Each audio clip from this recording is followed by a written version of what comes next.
The sound of the accident. 3 summers ago, my family stayed overnight at a relative's house. That night, a motorcycle crashed into a clothing store not far from the house. It was late at night, and my parents, my relatives, and my grandfather were all engrossed in an all-night game of mahjong. Meanwhile, my brother, sister, and a cousin, who was my age, were in another room watching a movie.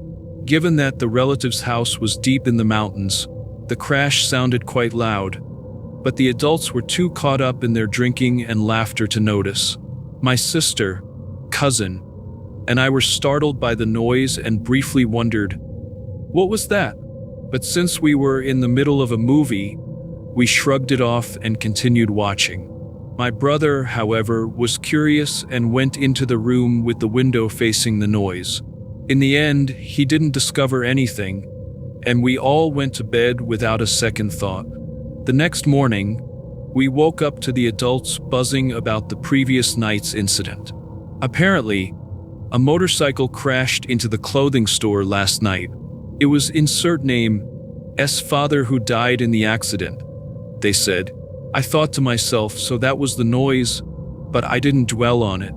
Then my brother suddenly chimed in, "Oh, by the way, when I looked out the window to check the noise, I saw this guy standing in the road with one leg just dangling.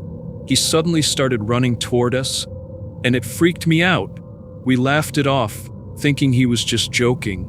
But as more details about the incident surfaced later, a wave of terror washed over me. It turned out the man who had crashed and died on the motorcycle had suffered a broken leg.